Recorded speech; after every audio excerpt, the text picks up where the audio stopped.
News చూస్తున్నాం. Iran ఏ క్షణంలో ఏం చేయబోతుందా అంటూ ఎంతో ఉత్కంఠగా ఎదురు చూస్తున్నటువంటి నేపథ్యంలో ఇరాన్ కూడా తిరిగి అమెరికా మీద ప్రతి దాడులు చేసే అవకాశం ఉంది అంటూ సమాచారం అందుతోంది. అమెరికా దాడుల తర్వాత కొంతమంది ఇరాన్ పని అయిపోయింది అనుకున్నారు, మరికొంతమంది ఇంకా భయపడుతుందేమో అనుకున్నారు. అసలు ఇరాన్ ఏం చేయబోతుంది ఈ టైంలో అంటూ అందరూ చాలా ఉత్కంఠగా ఎదురు చూస్తున్నారు. ఇదే తరుణంలో ఇరాన్ చెప్పింది క్లియర్గా, ఖచ్చితంగా అమెరికా దీనికి ప్రతిఫలం మేము తీర్చుకుంటాం, అమెరికా నష్టం చవి చూస్తుందంటూ ఇరాన్ హెచ్చరించినటువంటి పరిస్థితి మనం చూసాం. దానికి తగ్గట్లుగానే ఇమ్మీడియట్గా రష్యాతో కాంటాక్ట్లోకి వెళ్ళినటువంటి పరిస్థితి కూడా మనకు కనిపించింది. రష్యా నుంచి కూడా ఒక అష్యూరెన్స్ కనిపించింది, ఒకవేళ గనక ఇరాన్ తిరిగి అటాక్ చేయడానికి ప్రయత్నిస్తే సపోర్ట్ ఉండే అవకాశం మనకు అక్కడ క్లియర్గా కనిపించింది. ఈ నేపథ్యంలో అసలు ఇరాన్ ఏం చేయబోతోంది, ఎక్కడ అటాక్ చేయబోతోంది అనేది చాలా కీలకమైనటువంటి ప్రశ్నగా మారింది ఇప్పుడు. అంటే అమెరికా మీద డైరెక్ట్గా అటాక్ చేస్తుందా? ఖచ్చితంగా అవకాశం లేదు. కానీ మరి అమెరికాని దెబ్బ కొట్టాలంటే ఏం చేయాలి, ఏం చేసే అవకాశం ఉంది అంటూ పెద్ద ఎత్తున చర్చ జరుగుతుంది. ఈ నేపథ్యంలోనే మరోవైపు హర్ముజ్ జలసంధికి సంబంధించి ఇప్పటికే నిర్ణయం తీసుకున్నారు. హర్ముజ్ జలసంధిని మేము మూసివేస్తామంటూ ఇరాన్ ప్రకటించిన నేపథ్యంలో అంటే దానికి సంబంధించి ఇంకా పూర్తి స్థాయిలో క్లారిటీ రావాల్సి ఉంది.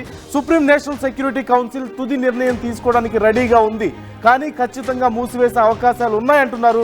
ఒకవేళ అలా కనుక చేసినట్లయితే ఇప్పటికే అమెరికా కూడా దీనికి సంబంధించి రెస్పాండ్ అయింది. ఇది ఇరాన్కి సూసైడ్ అవుతుంది, ఇరానే ఎక్కువ నష్టపోతుంది అంటూ అమెరికా రెస్పాండ్ అయింది. మరోవైపు అమెరికా మీద మరి ఎలా ప్రతీకారం తీర్చుకోబోతుంది ఇరాన్ అనేది ఇక్కడ ఒక పెద్ద ప్రశ్నగా మారింది. ఇరాన్ అమెరికా మీద డైరెక్ట్గా అటాక్ చేస్తుందా? ఖచ్చితంగా లేదు. కానీ ఏం చేయబోతుంది మరి అన్నప్పుడు అమెరికాకి సంబంధించిన సైనిక స్థావరాల మీద ఇరాన్ మీద దాడి చేసేందుకు ఇజ్రాయెల్కి సపోర్టుగా అమెరికా ఏవైతే సైనిక స్థావరాలను ఏర్పాటు చేసుకుందో ఇరాన్ బోర్డర్లో, వాటిని డిస్ట్రాయ్ చేసే అవకాశం ఉంది అన్నట్లుగా తెలుస్తోంది. ఎక్కడెక్కడ అటాక్ చేయడానికి అవకాశం ఉంది ఇరాన్ అనేది ఒకసారి మనం చూద్దాం. We have a map here. ఈ మ్యాప్లో మనం క్లియర్గా చూడొచ్చు ఇరాన్ అమెరికా బేస్ల మీద ఎక్కడెక్కడ అటాక్ చేయడానికి అవకాశం ఉంది అన్నప్పుడు అసలు ముందుగా అమెరికాకి సంబంధించిన స్థావరాలు ఎక్కడెక్కడ ఉన్నాయి, సైనిక స్థావరాలు అనేది మనం చూస్తున్నాం. రైట్, నిన్న కూడా మనం చూసాం. టర్కీ నుంచి మొదలు పెట్టుకుంటే, టర్కీ దగ్గర నుంచి మొదలు పెడితే టర్కీ, సిరియా, ఇరాక్, జోర్డాన్, అలాగే సౌదీ అరేబియా ప్రాంతం అంతా కూడా మనకు చూస్తూనే ఉన్నాయి. ఈ బోర్డర్ అంతా కూడా మొదటి నుంచి కూడా అమెరికా తమ సైనిక స్థావరాలను మెయింటైన్ చేస్తుంది. అలాగే ఇటు ఇరాన్ బోర్డర్లు, ఇది ఇరాన్ ఇక్కడ ఉంది మనకు, ఇక్కడ సౌదీ అరేబియా ఉంది. ఈ ఇరాన్ బోర్డర్లో మొత్తం అంతా కూడా ఈ రెడ్ డాట్స్ అన్నీ చూస్తున్నాం. ఇవన్నీ కూడా అమెరికాకి సంబంధించిన సైనిక స్థావరాలు. కారణాలు చాలా ఉన్నాయి. కేవలం ఈ ఉన్నటువంటి సైనిక స్థావరాలన్నీ ఇరాన్ కోసమే పెట్టిందంటే ఖచ్చితంగా కాదు. గతంలో ఐసిస్ మీద పోరాటంలో భాగంగా ఎప్పటి నుంచో మొబిలైజ్ చేస్తూ వస్తుంది అమెరికా తమ సైన్యాన్ని ఇక్కడంతా, ఈ ప్రాంతం అంతా కూడా. కాకపోతే నిన్న మొన్న ఈ గత 2-3 రోజుల్లో చాలా వరకు కొన్ని యుద్ధ నౌకలను పంపిన విషయం మనకు తెలిసిందే. ఎయిర్ క్రాఫ్ట్ క్యారియర్స్ను మనకు పంపింది, ఇక్కడ ఇజ్రాయెల్ కోసం పంపిన విషయం మనకు తెలిసిందే. దాంట్లో భాగంగా ఇక్కడ చూడొచ్చు యుఎస్ఎస్ ఫోర్డ్ కానీ, అలాగే ఇటు ఒమన్కి దగ్గరలో ఉన్నటువంటి కార్ల్ విన్సన్ కానీ, యుఎస్ఎస్ నిమిట్జ్ కానీ, ఈ మూడు కూడా ఇక్కడ మనకు కనిపిస్తున్నాయి. అలాగే మిగతా సైనిక స్థావరాలు కూడా మనకి ఇక్కడ కనిపిస్తున్నాయి. ఒమెన్ దగ్గర, అలాగే సౌదీ అరేబియా చుట్టుపక్కల ప్రాంతాల్లో, బహ్రైన్, ఖతార్, కువైట్, ఈ ప్రాంతాల్లో, అలాగే ఇది ఆఫ్రికా ప్రాంతం. ఈ ఆఫ్రికా ప్రాంతానికి సరిహద్దులో కూడా మనకి అమెరికాకి సంబంధించినటువంటి సైనిక స్థావరం క్లియర్గా కనిపిస్తోంది. సో ఈ స్థావరాలను ఇరాన్ అటాక్ చేసే అవకాశం ఉంది. కానీ వీటిలో ఎక్కడ అటాక్ చేయబోతోంది అనేది మాత్రం చాలా ఒక పెద్ద ప్రశ్నగా మారింది. ఇప్పుడు మరి అమెరికా ఏం చేయబోతోంది? ఇరాన్ ఖచ్చితంగా అటాక్ చేస్తామని చెప్తుంది. ఈ తరుణంలో అమెరికానేమో మీరు అటాక్ చేస్తే మేము తిరిగి ఇంకా పెద్ద ఎత్తున అటాక్స్ చేస్తామని అమెరికా చెప్తుంది. మరి ఇరాన్ అటాక్స్ని అమెరికా ఎలా ఎదుర్కోబోతోంది? ఓవైపు హర్ముజ్ జలసంధిని మూసేస్తాం, మేము భారీ ఎత్తున నష్టపరుస్తూ ఉంటాం. దీనివల్ల కొంత చైనా కూడా నష్టపోయే అవకాశం పెద్ద ఎత్తున కనిపిస్తుంది. ఇప్పటికే భారత్ ఇరాన్ నుంచి ఎలాగో ఆయిల్ని ఇంపోర్ట్ చేసుకోవడం ఆపేసింది కాబట్టి భారత్కి పెద్దగా నష్టం లేకపోయినప్పుడు కూడా కొంత రూపాయి మీద ఇంపాక్ట్ చూపించే అవకాశం ఉంది ఇంటర్నేషనల్ లెవెల్స్లో. ఇది పక్కన పెడితే చైనా నష్టపోయే అవకాశం కనిపిస్తోంది. మరోవైపు అమెరికా ఇప్పటికే బెదిరిస్తుంది, ఇది సూసైడ్ అవుతుంది ఇరాన్కి, ఇరాన్ ఎక్కువ నష్టపోతుంది అని చెప్తుంది. కానీ ఇరాన్ రిస్క్ తీసుకోవడానికి రెడీగా ఉన్నట్లుగా మనకు క్లియర్గా కనిపిస్తోంది. అండ్ ఖచ్చితంగా ప్రతీకారం తీర్చుకుంటామని చెప్తున్న నేపథ్యంలో ఎలా ప్రతీకారం తీర్చుకోబోతున్నారు అన్నప్పుడు ఇక్కడ ఇరాన్కి దారి కనిపిస్తోంది. అమెరికాను నష్టపరచడానికి ఇరాన్కి దగ్గరలో, ఇరాన్ చుట్టూ పెట్టినటువంటి ఈ బేస్లో, అమెరికన్ ఫోర్స్కి సంబంధించినటువంటి బేస్లన్నింటినీ కూడా ఇరాన్ టార్గెట్లో ఉన్నాయి. సో ఈ నేపథ్యంలో ఏం జరగబోతోంది అనేది ఇక్కడ ఒక పెద్ద ప్రశ్నగా మారుతుంది. రైట్, ఈ అంశానికి సంబంధించి నా కొలీగ్ సచిన్ కూడా దీనికి సంబంధించి ఎప్పటికప్పుడు డీటెయిల్స్ ఫాలో అప్ చేస్తూనే ఉన్నారు. సచిన్ అడిగి మరింత సమాచారం తెలుసుకుందాం. సచిన్, మీ దగ్గర ఉన్న డీటెయిల్స్ ఏంటంటే ఇక్కడ చాలా స్పాట్స్ ఉన్నాయి, రెడ్ డాట్స్ మనకు కనిపిస్తున్నాయి, ఖచ్చితంగా ఇరాన్కి దగ్గరలో ఉన్నాయి, అమెరికాకి వీక్ స్పాట్స్గా మనకు కనిపిస్తున్నాయి వాళ్ళ సైనిక స్థావరాలు. సో ఇప్పుడు ఇరాన్ తిరిగి ఖచ్చితంగా అమెరికా మీద దాడి చేస్తామంటుంది, దానికి రష్యా కూడా సపోర్ట్ ఇవ్వడానికి అవకాశం కనిపిస్తుంది. So what's going to happen అన్నప్పుడు ఎలా చూడొచ్చు, ఇరాన్ అమెరికాని ఎలా దెబ్బ కొట్టే అవకాశం ఉంది? రైట్, ఇంట్రెస్టింగ్గా చెప్పుకోవాలంటే ఇక్కడ నందు యాక్చువల్లీ మ్యాప్ కూడా మనం చూడడం జరుగుతుంది. కొద్దిసేపటి క్రితం కూడా మీరు ఎగ్జాక్ట్గా ఎక్స్ప్లెయిన్ చేసినట్టు ఇది చాలా కీలకం. ఎందుకంటే కనుక ఇక్కడ ఇప్పుడు మరి ముఖ్యంగా కొద్దిసేపటి క్రితం ఇరాన్ తీసుకున్న నిర్ణయానికి సంబంధించి మాట్లాడుకున్న సందర్భంలో కీలకమైన మార్పులు చోటు చేసుకోబోతున్నాయా? ఎందుకు నేను ఇంత మాట అన్నానంటే కనుక గతంలోనే చెప్పుకొచ్చింది ఇరాన్కి సంబంధించి ఏముందంటే కనుక ఇరాన్కి సంబంధించి గతంలోనే ఏం చెప్పుకొచ్చిందంటే ఇక్కడ అమెరికాకు సంబంధించి మాట్లాడుతున్న సందర్భంలో ఇజ్రాయెల్కి మద్దతుగా అమెరికా కనుక రంగంలోకి దిగితే గుర్తుపెట్టుకో బహుశా ఈ 1,000 కాదు 5,000 ఇలా చూపించిందని చెప్పుకోవాలి ఇరాన్ అమెరికాకి. నువ్వు కనుక రంగంలోకి దిగితే నీ బేసెస్ని పేల్ చేస్తాం, నీ బేసెస్ మీద అటాక్కి దిగుతావంటే ద వెరీ నెక్స్ట్ డే అంతటి అమెరికా కూడా ఆలోచించింది, లేదు నువ్వు మా బేసెస్ని టచ్ చేయకు అని అర్థం వచ్చేలా చెప్పుకొచ్చింది. బట్ ఇదే అమెరికా ఈరోజు ఇజ్రాయెల్ ప్రెషర్తో రంగంలోకి దిగిందా అంటే కనుక అటువంటి అనుమానం కూడా రేగుతోంది. ఎందుకంటే మాకు సంబంధం లేదు, యుఎస్ మాకు సంబంధం, మేమే రంగంలోకి దిగుతాం కొట్టేస్తాం అంటూ ఇజ్రాయెల్ చెప్పుకొచ్చిందంటూ కూడా కాస్త చర్చ జరిగింది. బట్ దీనికి సంబంధించి డీటెయిల్గా వెళ్లే కన్నా ముందు this is the disturbing content viewer description is advised. ఈ కథనం the content which we are telling to you, the content which we are presenting to you, somewhere the people are quoted about some words. So we are quoting those words here to tell the truth of the world, what international developments are taking place. So here disturbing content, there is some disturbing content when we are presenting somewhere else. So somewhere in the content. So viewer discretion is advised. This is a disturbing content, viewer discretion is highly advised.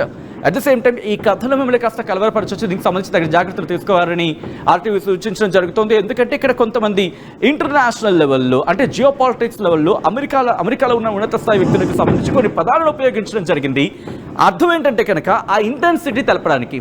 So coming back to the subject, మీరు ఇక్కడ మాట్లాడుకుంటున్న క్రమంలో ఇప్పుడు bases చాలా దగ్గరగా ఉన్నాయి, దీని మీద దాడి చేస్తుంటే సాధారణంగా ఇక్కడ ఒక 30,000 మందో 40,000 మందో సైన్యాన్ని మాత్రమే మోహరించే పరిస్థితి ఉంది. బట్ ఇప్పుడు 50,000 మంది సైన్యాన్ని ఇక్కడ మోహరించిందంటే అర్థం చేసుకోవచ్చు. దాంతోపాటు కార్ల్ విన్సన్, నిమిట్జ్, దాంతోపాటు ఫోర్డ్, ఇవి సాధారణమైన యుద్ధ నౌకలు కాదు, ఇవి డెస్ట్రాయర్స్.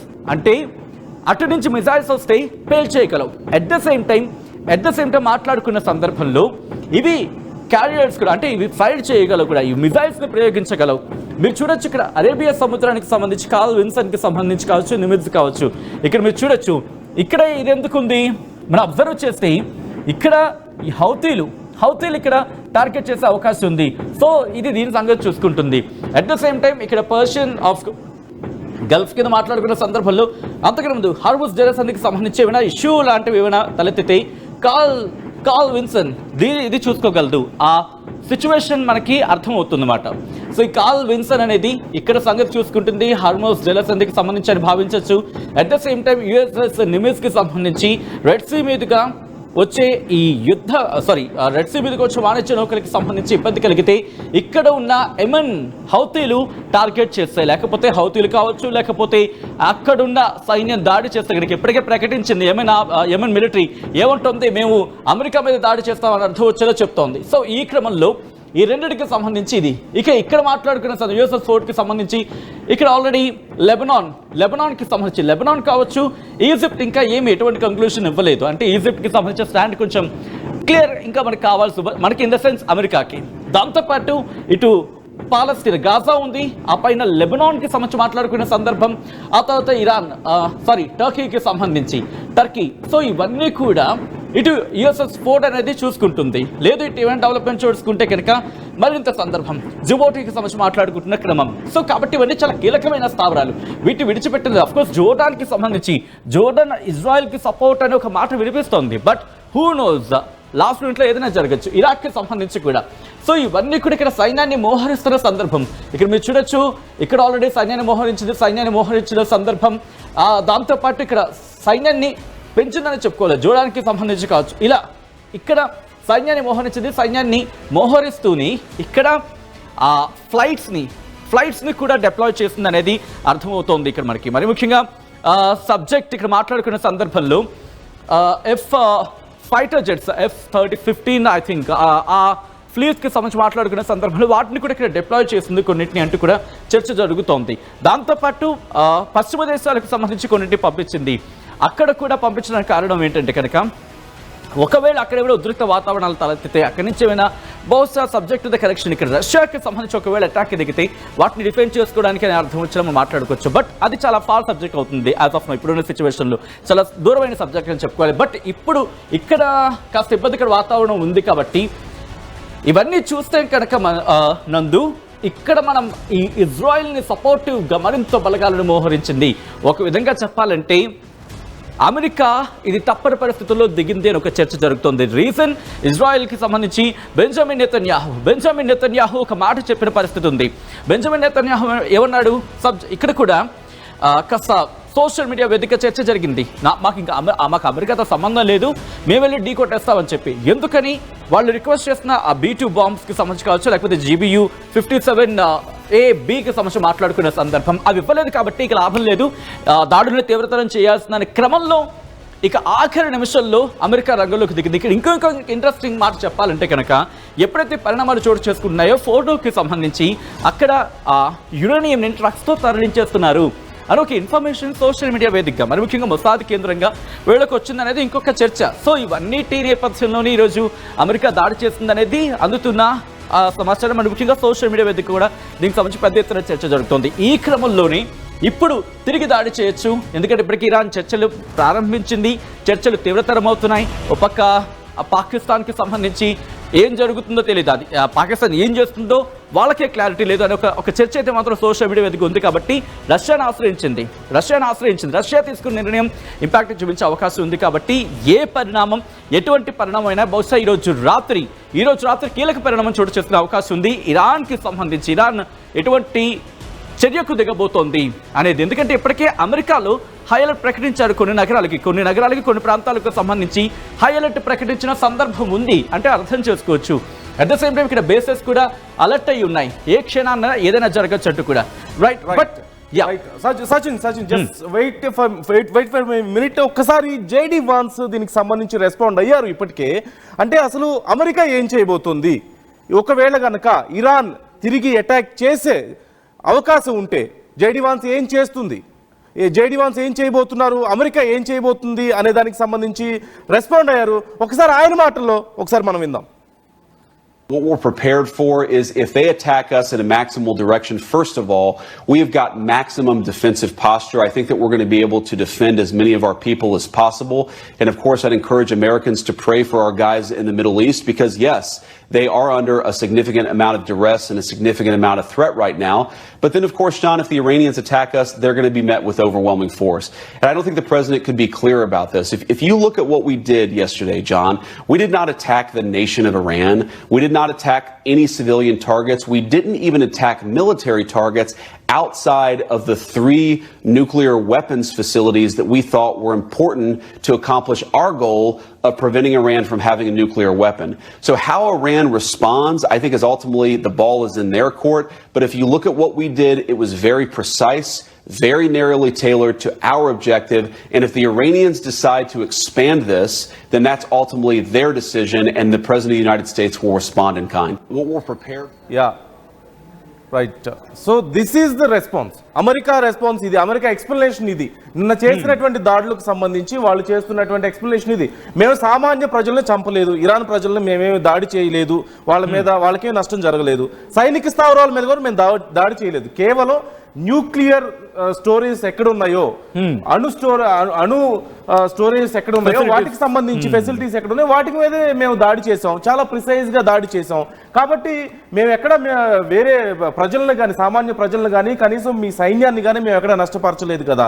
ఒకవేళ కనుక ఇప్పుడు మీరు తిరిగి మా మీద దాడి చేసినట్లయితే ఇంతకు రెట్టించిన బలంతో మేము తిరిగి దాడి చేస్తామంటూ హెచ్చరిస్తున్నటువంటి పరిస్థితి అమెరికా కనిపిస్తుంది. But Iran is thinking different. Iran ఏమో ఖచ్చితంగా మేము తిరిగి దెబ్బ కొడతామని చెప్పి మూల్యం చెల్లించాల్సిన దీనికి మీరు భవిష్యత్తులో తిరిగి అమెరికా మూల్యం చెల్లించాలంటున్నారు. ఇప్పుడు దీనికి సంబంధించి హర్ముజ్ కు సంబంధించి ఒక డెసిషన్ తీసుకున్నారు. సరే, అది ఎంత ఎఫెక్ట్ చూపిస్తుంది అనేది పక్కన పెడితే సంహౌ ఇరాన్ మేము ట్రై చేస్తున్నాం అంటే they are going to do something, ఏదో ఒకటి చేయాలనేది అయితే ఖచ్చితంగా కసిలో ఉన్నట్లుగా కనిపిస్తుంది.